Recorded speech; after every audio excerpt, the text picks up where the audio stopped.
Where were you on the evening of April 13th, 2018? It was a glorious evening. It was an evening where the Philadelphia Flyers went on the road to Pittsburgh and defeated the Penguins 5-1. Feels like decades ago. And since then, we've been treated to, well, sheer annihilation. 2 consecutive games. Now we are looking at a 3-1 series deficit. The Flyers have been outscored 10-1 over the last 2 games, including last night's performance, if you want to call it that, a 5-0 drubbing at home to the Pittsburgh Penguins. Anthony, this is becoming a pattern. Hey, Russ, Sean Couturier is a finalist for the Selke Trophy. Well, that's great. That's exciting. Isn't that good news? Isn't that exciting news today? That's not like the good positive stuff we want to talk about today. Well, I was really excited to go on to Facebook and Twitter last night, and I, there I was, just sitting there reading people's comments about how, well, guys, the Flyers really could have done a lot in this series, but Sean Couturier got hurt. Yeah, I know. You know what? We're going to do that today. We have to, just because it's one of my favorite things to do, especially after the Flyers lose, is to just kind of go and give myself a good chuckle by reading Flyer fan Facebook comments. There's nothing like it in the world. I'm telling you, it is the elixir for anything that ails you. It is to read Flyer fan Facebook comments, and we definitely should do that during this episode. But I'll tell you, you can really see the difference. Not that it didn't matter that Sean Couturier didn't play in Game 4. You see the difference with him not on the ice, but they could have had Couturier. They could have had you name any great player in their past, Lindros, Bobby Clark. It wouldn't matter who was your top line center last night. They were not beating the Penguins because the rest of the team was so ill prepared, was so lackadaisical, was so just ready to end this season. And in all honesty, I think we finally saw the Flyers hit that wall. And they know they can't beat this team. Michael Neuvirth, after the game, first of all, no player was readily available right as soon as we all got into the locker room. So we found ourselves standing around for a few minutes, which is fine. After a loss, you give the guys the room. They're supposed to open the locker room. NHL rules are you have to open the locker room 5 minutes after the game. So it's really not a lot of time for these guys to cool down.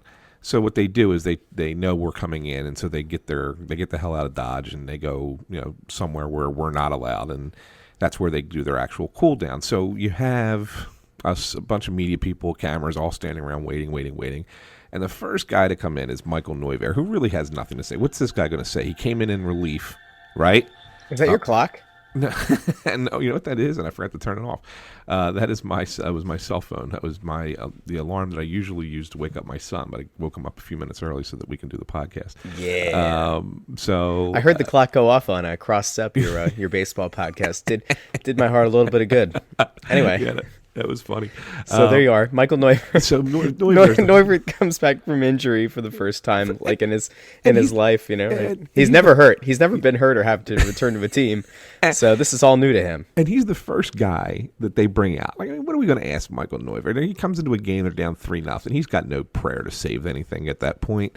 So, but the funny thing is that he had a quote where they said to him something. I don't even remember what the question was. It was so ridiculous and unnecessary. But he has a quote, and he says, well, they're just the better team. And then he realizes what he says, and he goes, tonight. And it was like, no, Michael, they are the better team. It's just, that's all there is to it. They're just the better team. And so the players know it.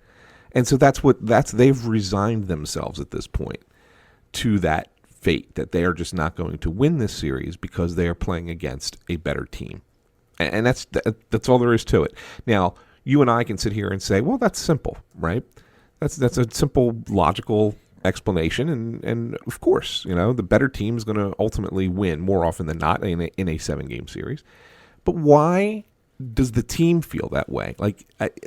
The competitiveness was what bothers me. I don't care if they lose this series, right? They can lose it. They could have been swept. They could lose in 5, 6, 7. It doesn't matter. But the competitiveness is what bothers me. That as soon as they face adversity, they kind of have gone into a shell against the Penguins.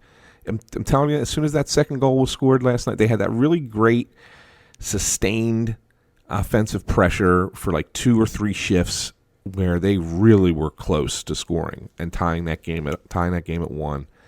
And it comes the other way. There's a turnover, 2-on-1. Kessel comes down the wing, fires the shot, and it's a save that Brian Elliott has to make. It hits like off the inside of his pad, off of his skate, off of the post, and then in. And even though it's a 2-on-1, it wasn't that hard of a shot. If he makes that save, they're still in this game. But as soon as that goes in, you could see it from everybody on the bench, the faces of every player. They knew they were done. And yeah, there was a lot of game left, and it was only a 2-goal deficit, but they knew then they were done. And so that's what bothers me, because there's something that you can't let your team get that way. And I don't know if you want to blame that on leadership, if you want to blame it on the coach, if you want to blame it on general manager. I mean, whoever is responsible, and probably they all share the blame in some capacity. But you can't let that happen. You can't. You're in the playoffs for Pete's sake. You got to be able to compete. You're 2-0 is nothing in hockey with all that time. You're still in the first period of the game, for Pete's sake. So anyway, there's just a lot to kind of unpack in this, and I think a lot of this comes down to Dave Hakstol. And I think anybody who writes about the team, anybody who talks about the team, is going to continue to pile on Dave. But it hasn't been a good showing for his teams in the postseason. You had a stat that we talked about before we started recording. I don't know if you want to share that with the people about losses under Dave Hakstol. I mean, it's bad. So they've played 10 games in the playoffs with Dave Hakstol as coach. 6 against the Capitals 2 years ago, and then 4 so far against the Penguins. The Flyers are 3-7 in those 10 games. Now, it's not a great record, but at the same time, I mean, the team's in the middle of somewhat of a rebuild and retooling, or whatever you want to say. And they played 2 tough teams in the first round of a playoff. So, to lose 7 of 10, not great, but it's not the end of the world either. However, in the 7 losses, the Flyers have been outscored 30-3. Think about that. Let that sink in for a second. They've been outscored in the just to 7 clarify for the losses. people. Did you say 13 as in 1-3, or did you say 30 as 3-0? 3-0. 10 times the amount of goals. They've been outscored 10-1 in 7 playoff games. Playoff games, they've been outscored 10-1. That you cannot have that. That's, to me, that is an indication of a coach who is outmatched by his competition. And you look at the 2 coaches who he's lost to and is losing to. Barry Trotz, who's never won a Stanley Cup with Washington. But he was a longtime coach in Nashville, was always considered a really cerebral, sharp, smart coach. Has been coaching in this league since Nashville's inception. So it was when they came in the league in 2003, I think it was. So he's been around for 15 years, and he had no problem matching up against Hakstol. As a matter of fact, got out to a 3-0 lead in that series, if people remember, and Flyers then won 2 in a row before losing Game 6.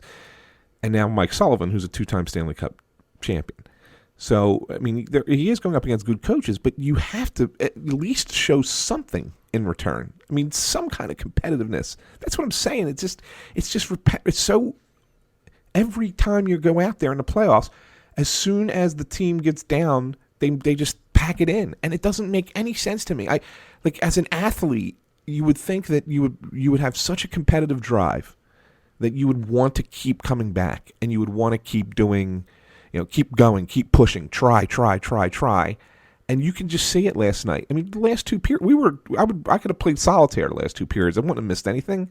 It was so awful.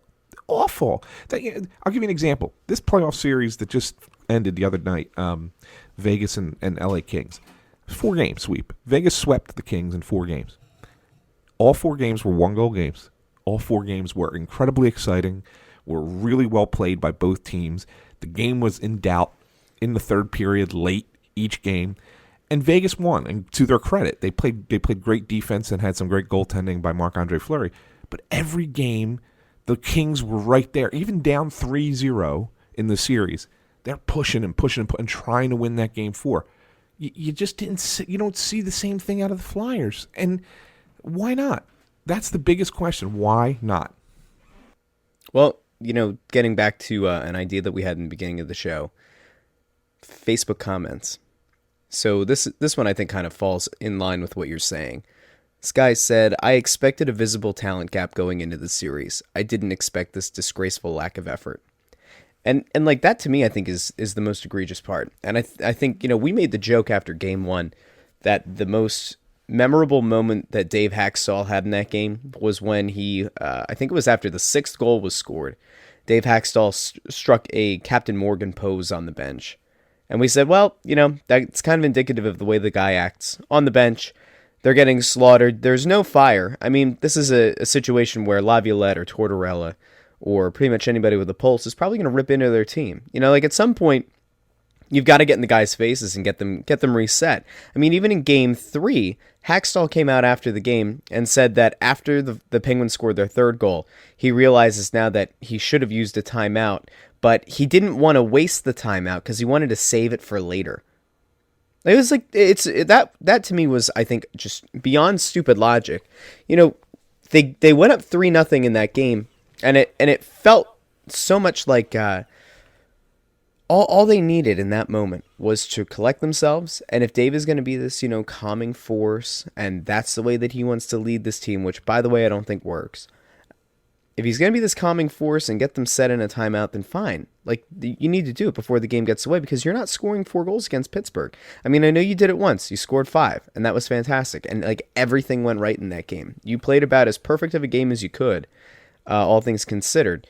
You're certainly not going to do that game after game. So, to me, the moment that this team goes down 2-0, 3-0, and we're not even in the 3rd period yet, it's kind of a harbinger of awful things to come. There's no way for them to kind of turn this thing around. And, at some point as a player, and maybe this comes back to your competitive edge thing, as a player, you at least at times look to draw some kind of energy from your coach or your coaching staff. And when you look at that bench, there's no energy whatsoever. I mean, it looks like a March of the Dead, right? It looks like I've seen more emotion on the face of the White Walkers than I did on Dave Hakstol and his coaching staff. And so, by the way, well, no, I'll get back to God Bless America in a little bit, but can we really put it to bed now, finally? I mean, anyway, I don't want to go on a tangent yet. Go ahead. But it's just upsetting to me. Look, we talked about how there are young guys going into their first playoff series, right? And I think they're the ones who, if Dave was thinking that by being low key and even keel, that it's going to help the Nolan Patricks and the Oscar Lindbloms and the Travis Konechny's of the world, by not getting too emotional, not getting too upset, not getting in their face, if he feels like they emotionally can't handle it, which I don't know, then fine. I guess for those guys that works. But then shouldn't you be motivating your vets? At what point does, I think towards the end of the regular season, there was a game that you had pointed out, Jake Voracek kind of went around the bench, and maybe it was the Rangers game.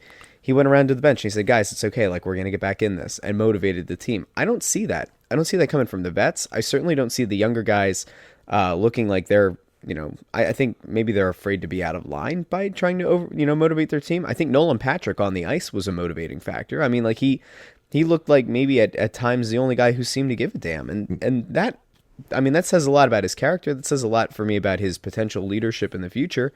And it's certainly something that I'm happy to see as a fan. But, man, the fire's just not there. And when you look at your coach, and your coach is, a lamppost, I don't know what you can really take from him. Yeah, it's not every day that you get into a playoff series and the fans start chanting, fire the coach. And they did last night.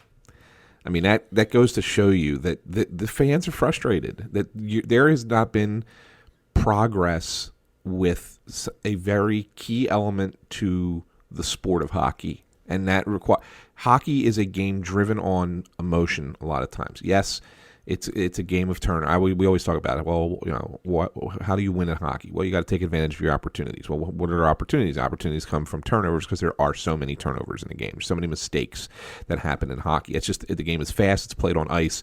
It's going to happen. Okay, so that's how the game is physically won, but it's such an emotional game, and it requires that emotion to be ramped up at times. Momentum, we talk about you're talking about momentum in other sports.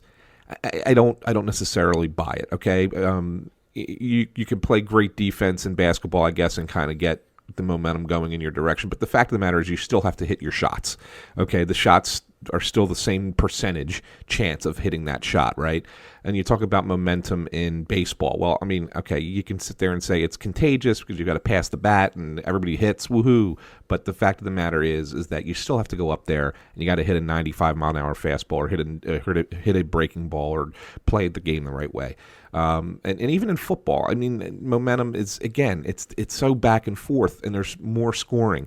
So in a sport like hockey, and I would bet you could address this as well in a sport like soccer, a lot of times you have to find another way to create that momentum, okay? And you're not going to score a ton of goals, so that's not the way to create the momentum. The momentum has to be created by the other stuff you do and the other ways you play.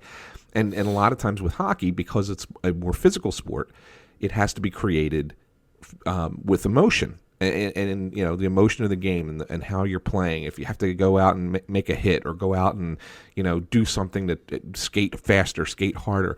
I mean, the loudest that crowd was in that game last night, Game 4, was when they had that sustained shift where they were in the Penguin zone and the Penguins could not get out of the zone, couldn't get the puck out of the zone it was over 2.5 minutes. It was really long, and that crowd was fired up. I mean, if Penguins were carrying the puck out of the zone and that place was on its feet, the Flyers didn't score a goal. They did nothing to change the score of the game, but that's momentum. You see what I'm saying? And that's born from the energy and emotion of the way you're playing. And they could do it in fits and starts and in little bursts, but they don't do it. They can't sustain it beyond that. And that's where you sit there. And you're right. I mean, just go back to Laviolette. I mean, you don't have to go back that far. Just go back to Laviolette and just think about how he was when that would happen. I'll take you to the playoff Game 7 in Boston. They get down 3-0 in Game 7. He calls a timeout.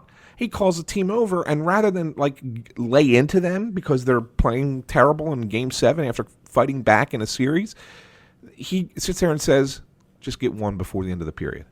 Come on, guys. That's all we need. Just get one. You guys can do this. You have the energy. And he's like, you can see he's very, it's very obvious. He's wearing his emotion on his sleeve, but he's not yelling at them. He's encouraging them to just get one. Because if they get one, now it's a 2-goal game going and you got 2 periods left. And that's all it took. Van Riemsdyk scores the 1 goal. They go into the intermission down 3-1. You don't feel as bad as if you're down 3-0. And then they get 2 in the second, and then Gagne scores the game winner. And the momentum builds off of the emotion of the coach in that instance. And so you give the team credit because they are the ones that are actually doing it, and they're the ones that are actually playing the game. But sometimes a coach can sit there and create that momentum and emotion for you. And we get nothing. Dave Hakstol's got the same expression whether they're playing the best game of their lives or playing the worst game. Nothing changes with the guy at all. And I think that the team is confused by that, and they don't understand why they get nothing in return from the coach. There's nothing to say. I mean, seriously, you're spot on, and it's awful. I mean, look, I think most people who listen to this show, and most people, I like to assume that most people have played a sport of some sort, even if it's at a youth league level, before deciding that sports aren't for them. I don't know. I coach. I used to play, not hockey. Obviously, I'm not tough enough to play hockey. Also, we didn't have ice where I grew up. That's not totally true. But you look to your coach. And when there's nothing coming from your coach, and there's nothing coming from the bench, there's nothing coming from your teammates, and it looks like you're just, biding your time until you go off on your off-season retreat. There's not a whole lot to do. I'm looking forward to, and I know this is going to be a thing, and especially now that Couturier is now a finalist for the Selke Trophy. I'm waiting for the media scrums and the press conferences to really kind of highlight the fact that Sean Couturier did not play last night. and what a big loss that was for the team, and how that's just so difficult to overcome. And that's going to go, like, as we go into the offseason, that's going to become Ron Hextall's and Dave Hakstol's excuse is, oh, well, we thought we were really going to turn it around. You have home ice, game 4, you had a real chance to tie up the series, and then Coots goes down there, and, it's just a lick of bad luck. It's like, well, no, there's so many things. Like, look, is Couturier maybe the most important player in the series? Yeah, I think you could make a legitimate argument for that. But is there any excuse to go out and get shut out on home ice? No. And here's the other thing, and I don't want this to be a pile on this guy specifically, but Claude Giroux had 102 points in the season. And I know that some of the analytics guys like to point out the fact that he's driving play and that it's just like he's getting unlucky. And that's fine. And if you're somebody who likes to sit down and look at the numbers and, likes to try to build the case that a guy's just unlucky and at some point the levee's going to break, that's fine. However, all the numbers in the world don't give you a point on the board. And when you're getting shut out at home, it doesn't matter if Claude Giroux is unlucky. It doesn't matter if Jake Voracek is unlucky. They haven't scored a goal. I mean, Claude Giroux, after 4 games now, has 1 assist in the series. And for a guy who is your leader, who is your point leader, who had a resurgent season that we've, lauded him for since we started doing the show, and I think we've done pretty much all year on Twitter and you and your articles, it really is coming up small. And it's not something where I'm going to kill him for it, but it is a little bit disappointing. And, like I said before, when Nolan Patrick looks like he's the only guy out on the ice who really looks like he cares at even halfway through the second period into the third period, he's out there fighting for everything. Regis McGuire in between the ices or between the glasses, pointing out how tough Nolan Patrick looks. I mean, I don't know. I kind of feel like if Hakstol's not going to lead the team, then something falls on Giroux to fire the guys up. And maybe he tried and I missed it. But I certainly don't remember seeing a cutaway of Giroux, really getting into it with his teammates. Now, is it because everybody wants to be kumbaya? Again, like this comes back to a thing I said earlier, but is it because the young guys can't handle it? Like, is this something where we're kind of looking like, what was it, in 2010? There was like the Pronger Giroux dust up in the locker room. Like, are we looking at something like that where these young guys just can't handle the pressure? Is it that they don't react well to having somebody in their face? Like, I don't know, but it just feels like everybody, like, is everybody just a special snowflake? Is that what's happening?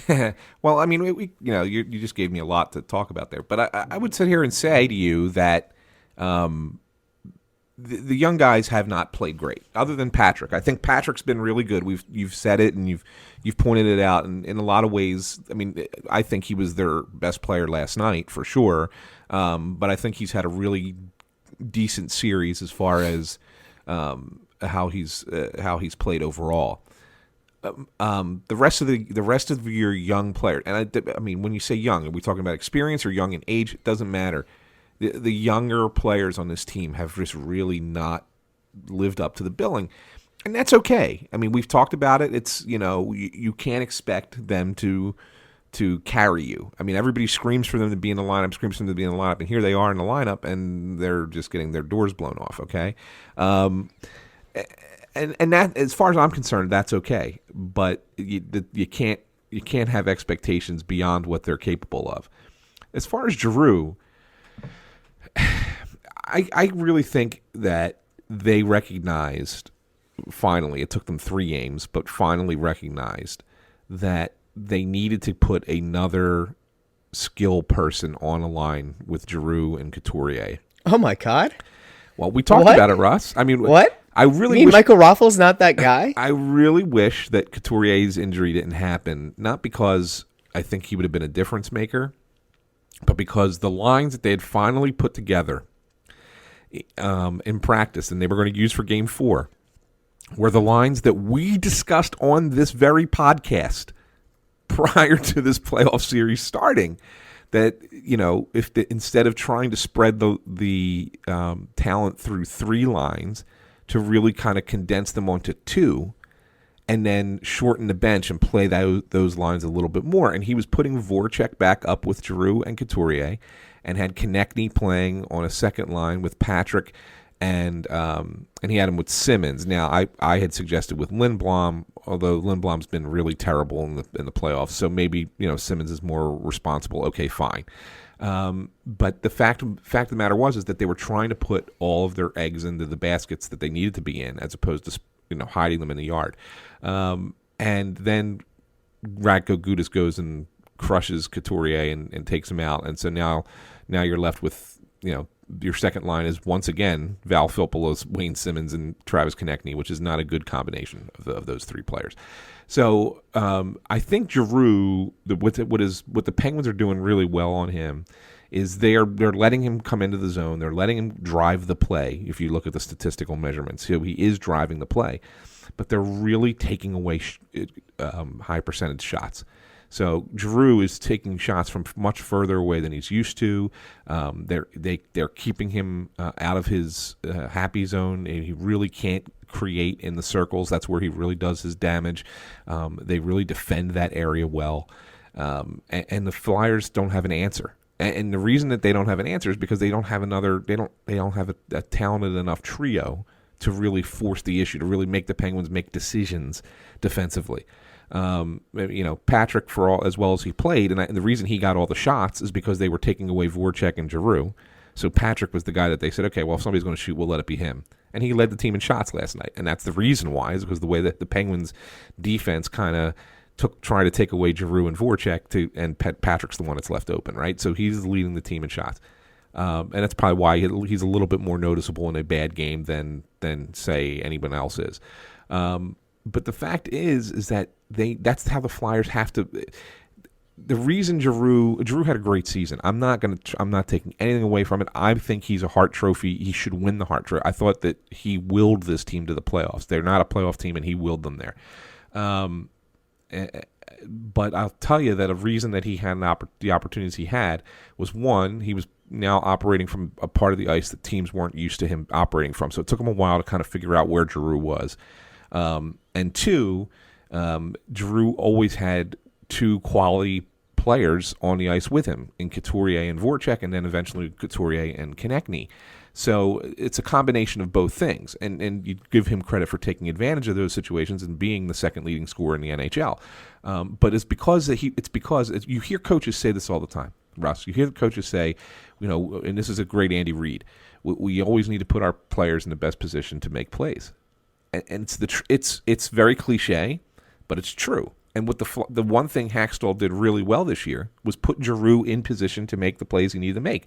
And you put a player of that skill and talent in that position, he's going to come through for you more often than not.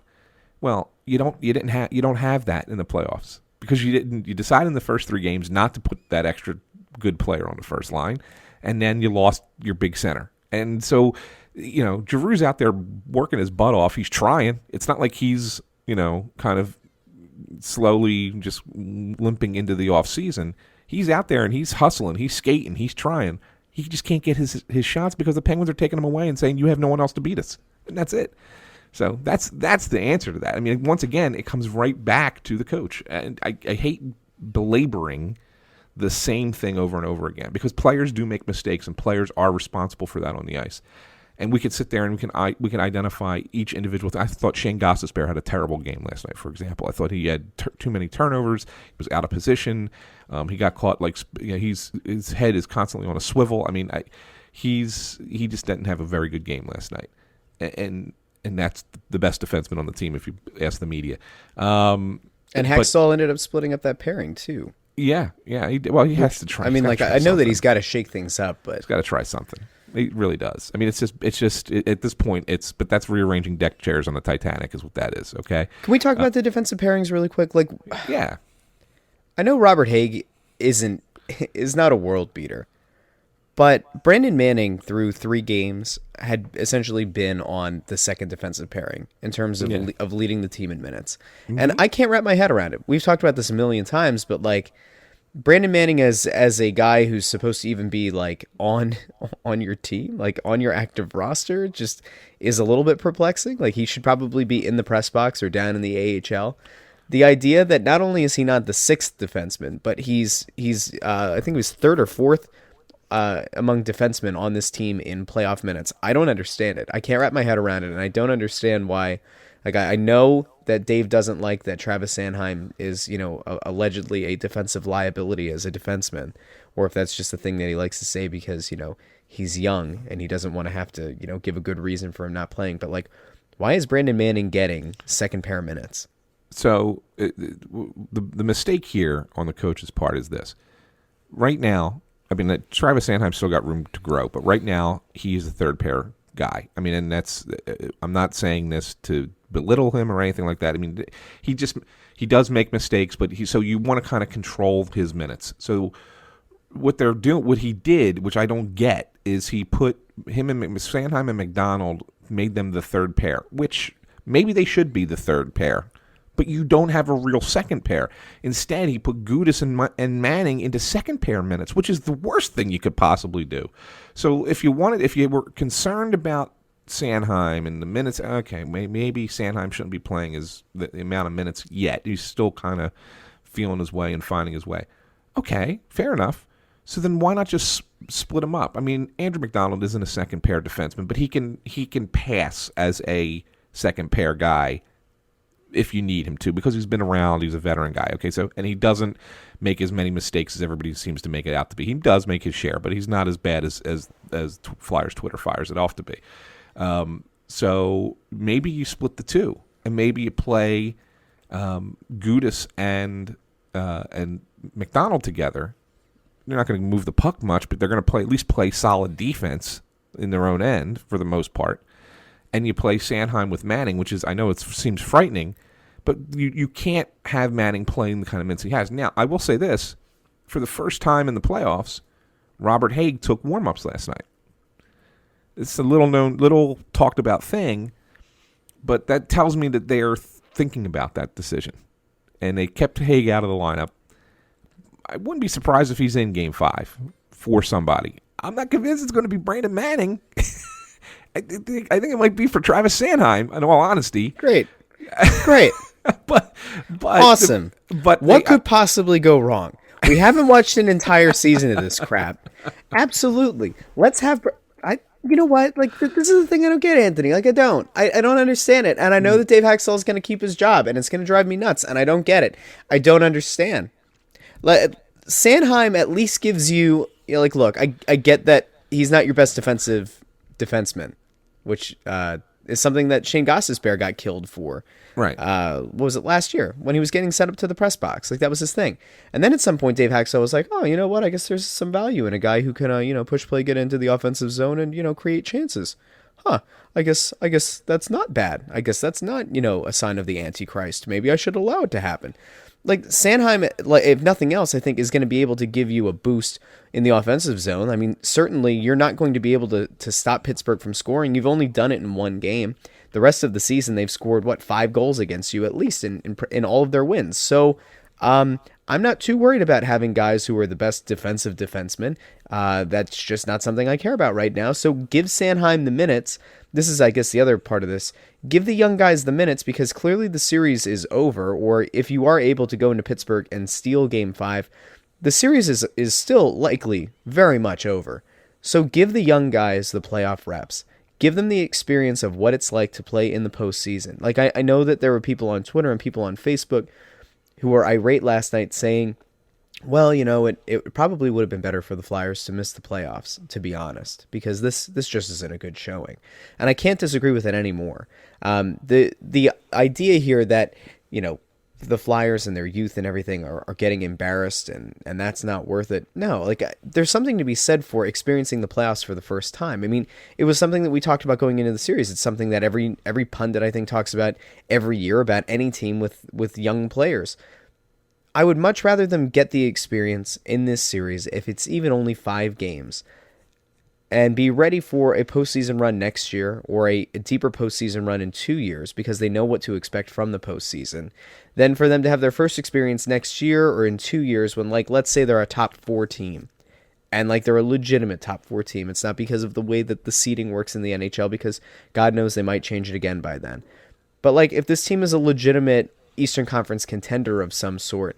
I don't want that to be the year that these guys are getting their first playoff experience. And has it not worked out for Oscar Lindblom? No, like he's looked pretty awful. But, there was obviously like an adjustment period of him coming to North America in the first place. There was an adjustment of him, getting regular season minutes with the team. And now like the playoffs are a totally different beast. So I'm not surprised that he's struggling. I mean, I think it's been great for Konechny. I mean, you think about the goal that he scored a couple games ago where he came in, was right off the bench, right? He goes in. Yep. It's the diving goal. It's a beautiful moment. It's an exciting play. It's exactly why you wanted Travis Konechny on the top line and not Michael freaking Rafflecopter. There's something to be said for these guys getting minutes. I mean, Provorov, Gostisbehere, they look great. Maybe not Gostisbehere so much, but Provorov's had some great moments in this series, and ultimately, like, the young guys need to get the experience. In a few years, a lot of these, veteran leaders like Jori Lehtera and Val Filppula won't be here, and they're going to be replaced by younger guys and guys who are in the minors right now. And in those postseason runs, that can be their first experience. But I'm actually happy. Like, all things considered, this Pittsburgh team is an exponentially better team. They're a more talented team. Michael Neuvirth is totally right.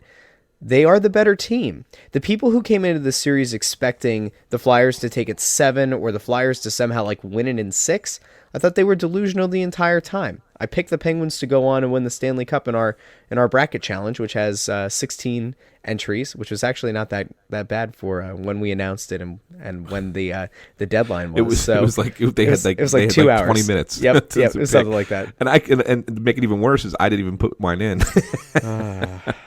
You're just, I'm not.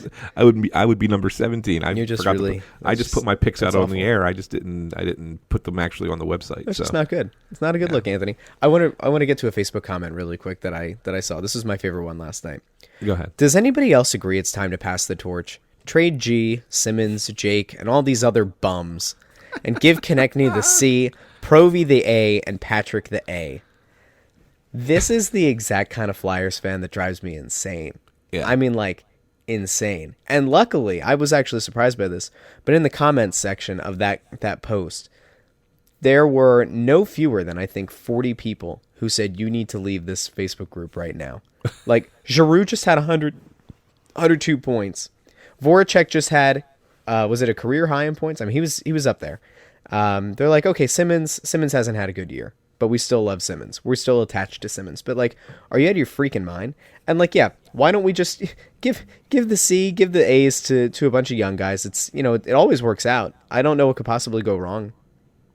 Like, pass the torch, pass the C, pass the A's, trade. You know what? At this point, Claude Giroux hasn't done anything in this postseason run. You might be able to get a second-round pick for him. Good on you, fella. Yeah, absolutely. Yeah. Voracek would get you, what, a 4th round? That's fine. Yeah, good. Good value. Fans crack me up. I hate like people. this one. I like really this one hate too. You ready for this one? Please forfeit now. That way the Pens have to refund their ticket sales, don't get the concession revenues, and NBC doesn't get to drool over Crosby that night. Oh, they're the best, man. I'm telling you, it is the tonic that we need to make our day better. To sit down and read Flyer fan comments on Facebook. It's just such a beautiful, beautiful thing. And there's so many more. We should read a few more. You got another one on your end? I'm typing something up. Do you have one right in front of you? Yeah, sure. So there's this guy.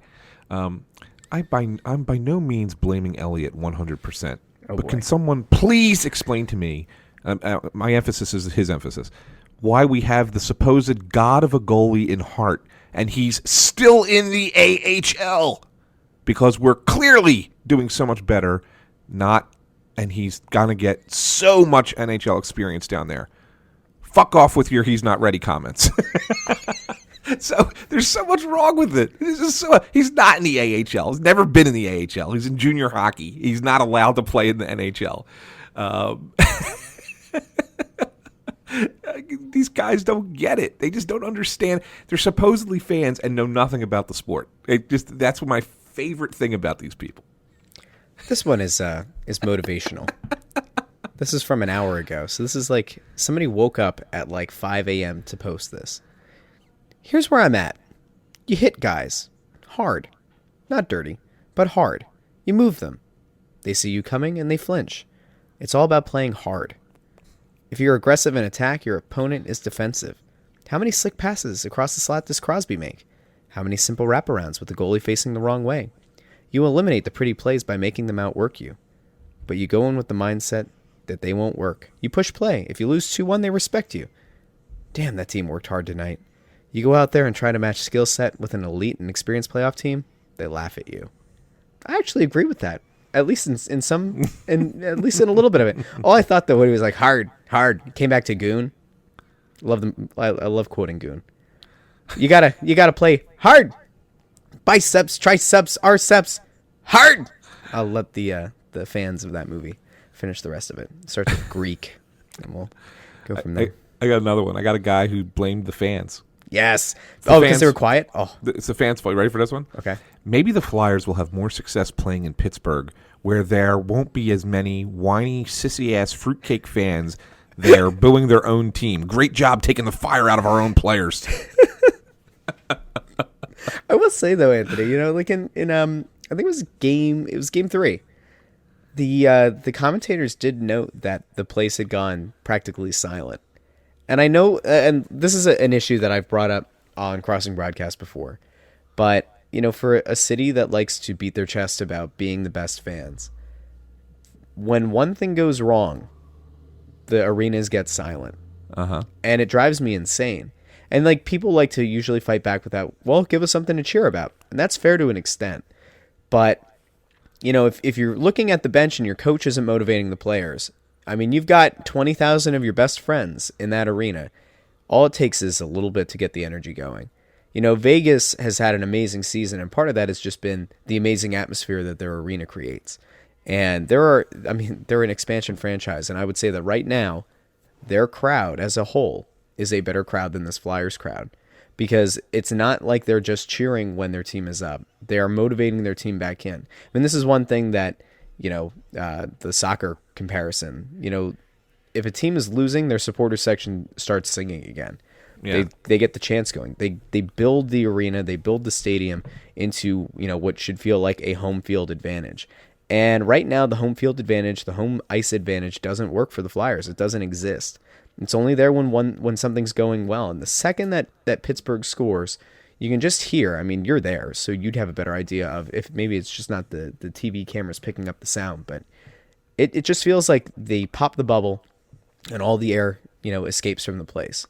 And then another goal gets scored and it's practically silent, even more so. The third goal gets scored and everybody's on their phones. And then at some point, the apathy turns into anger and the fire Hakstol chants break out. And, I guess in some way I would say, take the energy in the fire Hakstol, change that into a Let's Go Flyers, change that into something else, cheer for your team, and try to build them back up. And if ultimately they don't match the energy in the arena with energy on the ice, then boo the hell out of them. You're totally welcome to do it. That's your generation's people out there. Just so you know, that's the skinny jeans wearing. See, I don't know. I don't believe you. Nose in their phone, kind of. Because I don't agree, Anthony. Because and I think it's a lazy narrative by people who are over the age of 28 or 30. But the ticket prices for these games, who can afford to go? No, nobody can. And that I think that's the thing. That's the thing that I think hockey's really lost it. Is the kind of fans who need to go to these games, who need to fill the arenas. They've been priced out for years. Are the people who've been priced out. I should be able to go to a game, maybe not a playoff game, but I should be able to go to a game for $40 and have a good seat.